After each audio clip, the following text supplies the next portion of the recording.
মীর কাশেম আলীর মামলার আপিল বিভাগের শুনানিতে প্রধান বিচারপতি যেসব মন্তব্য করেছেন তার প্রেক্ষিতে তাকে সরে দাঁড়ানো এবং তাকে বাদ দিয়ে নতুন বেঞ্চ গঠন করে পুনরায় শুনানির আহ্বান জানিয়েছেন সরকারের দুজন মন্ত্রী।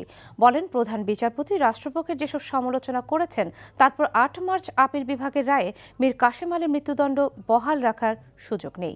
আশিকুর রহমান চৌধুরীর রিপোর্ট। রাষ্ট্রের তদন্ত সংস্থা এবং প্রসিকিউশনের কর্মদক্ষতার উপর নির্ভর করছে ইতিমধ্যে ট্রাইব্যুনাল মীর কাশেম আলীকে মৃত্যুদণ্ডের যে রায় দিয়েছে তা ৮ মার্চ আপিল বিভাগের রায়ে বহাল থাকবে কিনা। কিন্তু কর্মদক্ষতা দেখাবে যে তদন্ত সংস্থা এবং প্রসিকিউশন তাদের কাজের বেশ কিছু দুর্বলতা চিহ্নিত করে মন্তব্য করেছেন প্রধান বিচারপতি। এমন মন্তব্যের পর মৃত্যুদণ্ডের রায় আপিল বিভাগে বহাল থাকার সুযোগ আছে কিনা এই নিয়ে সংশয় প্রকাশ করলেন সরকারের উচ্চ পর্যায়ের দুই মন্ত্রী। আমি ডিটারমাইন্ড প্রকাশ্য আদালতে যে কথা বলেছেন এই কথা থেকে তিনি বেরোতে পারবেন না।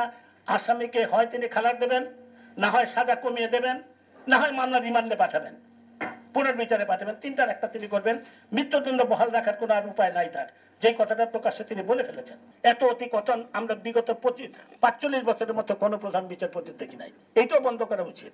প্রধান বিচারপতির আসনে যদি থাকতেন তাহলে এটাও বন্ধ করা উচিত। তা না হয় সরকারকে বিকল্প চিন্তা ভাবনা করা উচিত বলে আমি মনে করি। এইভাবে তো চলতে পারে না।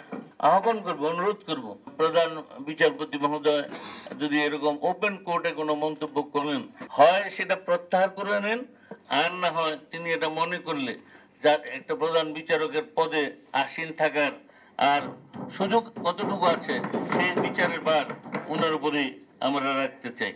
আবার ৮ মার্চের আপিল বিভাগের রায়ে যদি মৃত্যুদণ্ড বহাল থাকেও তবে সেখানেও সন্দেহ করা হবে সরকার চাপ দিয়ে এটা করিয়েছে, এমনটা উল্লেখ করে দাবি ওঠে এখনই রায় ঘোষণা না করে নতুন বেঞ্চে পুনরায় শুনানির। প্রকাশ্য আদালতে এই কথা বলার পর এই আপিলের পুনরায় শুনানি হওয়া উচিত। অ্যাকসেপ্ট বাদ দিয়ে, প্রধান বিচারপতিকে বাদ দিয়ে এই আপিলের পুনরায় শুনানি হওয়া উচিত। প্রধান বিচারপতি মীর কাশেম আলীর মামলার শুনানিতে যেসব সমালোচনা করেছেন তার সাথে সুর মিলিয়ে কথা বলার কারণে অ্যাটর্নি জেনারেলের তীব্র সমালোচনা করেন মন্ত্রীসহ অন্যান্য বক্তারা। Ashikur Rahman Chowdhury, NTV news, Dhaka.